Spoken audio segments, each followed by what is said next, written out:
Programang ito ay rated SPG. Striktong patnubay at gabay ng magulang ang kailangan. Maaaring may masiselang tema, lengguwahe, karahasan, sexual, horror o droga na hindi angkop sa mga bata. Kapamilya ang mga dapat nating pakaabangan sa FPJ's Batang Quiapo. Matapos muling lait-laitin at maliitin ni Don Julio si Olga, ay kakausapin ni Ramon ang kanyang amang si Don Julio. Hihingi ito ng tulong upang mahanap si Marites at makausap niya ito. Wala silang kaalam-alam na nakikinig pala si Olga. Nalaman tuloy lahat ni Olga ang mga plano ni Ramon, kaya gagawa siya ng paraan upang maunahan si Ramon. Siya mismo ang papaslang kay Marites gamit ang matulis na kutsilyo. Sa bahay ng mga Dimagiba ay nagdadalamhati si Marites sa biglaang pagkawala ni Camille. Nagtanong si Roda kung ano ang nangyayari. Sinabi ni Tess na wala na itong si Camille. Nalaman ito ni Rigor at galit na sinisi si Marites. Tugon ni Rigor kung bakit hindi alam ni Marites na nakalabas nga itong si Camille at kung saan ito pumupunta. Hindi na nga nakapagsalita si Marites at patuloy sa pag-iyak. Dinamayan siya ni Roda sa kanyang pagdadalamhati. Wala namang kaalam-alam sina Supremo at Tanggol na nasundan na pala sila Tanggol ng grupo ni Lucio. Hindi na nag-aksaya pa ng oras ang grupo ni Lucio at agad na pinalibutan ang nasabing hideout. Magugulat si Lucio dahil buhay pa pala itong si Primo. Buong akala niya ay napatay niya na ito sa kanilang huling naging enkwentro. Sinabi ni Lucio na hindi mamatay-matay itong si Primo at may si demonyo daw. Kaya naman siya mismo ang magdadala kay Primo sa impyerno. Agad namang sinabi ni Primo na pagbabayarin niya si Lucio sa lahat ng ginawa nito sa kanya. Simula na nagtraidor ito sa kanya ay itinuring niya na itong kaaway. Dito na magpapalitan sila ng mga bala. Malalagasan ang magkabilang panig ng kasamahan. Mapapatay ni Lucio si Eric at muling sisisihin ni Amanda si Tanggol. Ayon kay Amanda, may dala talaga itong kamalasan at hindi magtatagal ay maubos silang lahat. Buti na lamang ay natakasan nila itong si Lucio. Nagsalita na nga itong si Primo na itigil na ang sisihan. Ayon sa kanya, hanggat buhay si Lucio ay hindi sila ligtas, lalo na umanib na ito sa grupo ng Red Phoenix. Samantala, kinausap ni Boss Divina si Raul na kinakailangan na nilang maihanap ng buyer ang diamante sa lalong madaling panahon. Maya-maya pa ay darating sina Tanggol kasama ang grupo ni Primo kina Boss Divina upang humingi ng tulong. Ipapakilala ni Divina ang kanyang sarili, si Raul at si Tanggol na nagmamay-ari ng kanilang negosyo. Magugulat si Ben at napatanong kung paanong nangyaring si Tanggol ang isa sa mga may-ari noon. Sinabi ni Tanggol na may nagawa na naman siyang kasalanan. Nagtanong si Amanda kung ano na naman ba ang ginawa ni Tanggol. Dito na sinabi ni Tanggol at inamin kay Amanda at kay Supremo na nasa kanya ang Star of Venus. Halos mapamura nga itong si Mang Berting nang malaman ito at sinermo nang muli itong si Tanggol.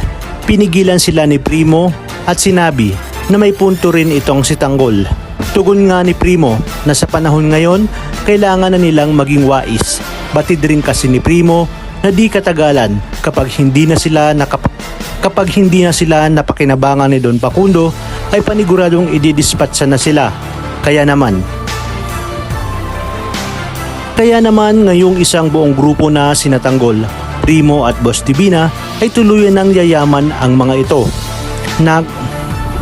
Nagpaalala si Divina na kinakailangan nilang magdoble ingat sa kanilang bawat kilos at galaw. Alam niya ayon sa kanya, alam niyang maraming buhay na ang nawala dahil sa Star of Venus. Tugon naman ni Amanda na paniguradong malalaman na ni Angkong ang tungkol sa Star of Venus. At marami na nga ang nagiging interesado dito. Kung kaya't mas lalong minadali ni Boss Divina si Raul na maidispatsa na ang nasabing diamante. Kinabukasan ay ipinakita na ni Divina kina Tanggol ang lahat ng kanilang ari-arian. Nangako si Divina na ngayong nasa poder niya na ang mga ito ay sisiguraduhin niyang ligtas silang lahat at walang makakagalaw sa mga ito. Dumako naman tayo sa mansyon ng mga Montenegro, kung saan isasagawa na ni Olga ang kanyang pangalawang hakbang upang tuluyan ang mapatay si Marites. Pumasok siya sa kanyang kwarto at sinabi sa kanyang sarili, habang hawak ang matulis na patalim, na sisiguraduhin niyang sa pagkakataong ito ay mapapaslang niya na nga itong si Marites. Kapag nagawa niya ito ay naipaghiganti niya na rin ang kanyang anak na si Samantha. Sa kabilang banda, uuwing walang dalang diamante sina Angkong at muli na naman silang pumalpak. Makakatikim sila ng sermon mula kay Roy at sasabihing namumuro na ang mga ito. Ibinida naman ni Lucio na napas lang nila ang isa sa kanang kamay ni Amanda na siya ngang si Eric. Ngunit iginit ni Angkong na ang dapat nakuha nila ay si Amanda at ang Star of Venus na hawak ni Tanggol. Laking pagsisisi ni Don Facundo na pumayag siyang makasal si Catherine kay David. Nalaman niya ang persahang pamimilit ni David sa kanyang apo.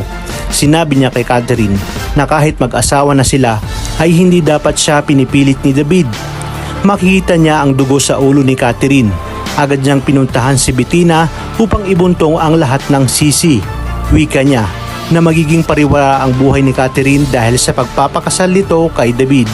Wala umano siyang ibang sisisihin kundi si Bettina. Tugon ng senyora na nag-iinarte lang nga itong si Catherine. Kaya naman kailangan pumayag umano itong si Catherine dahil ngayon ay mag-asawa ni sila.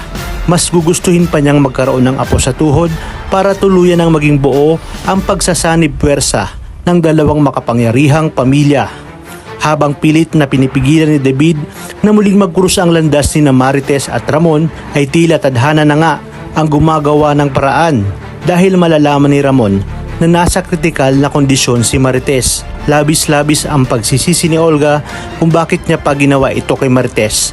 Mas lalo tuloy nagkakaroon ng rason si Ramon upang mas maging interesado sa buhay ni Marites dahil sa dami na nagtatangka sa buhay nito.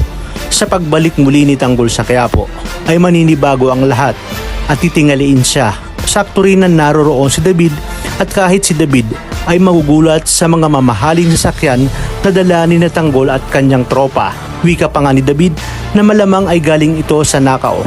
Dito nga ay hindi na siya sasantuhin ni Tanggol dahil muli na naman pagtatangkaan ni David ang buhay ng ating bida.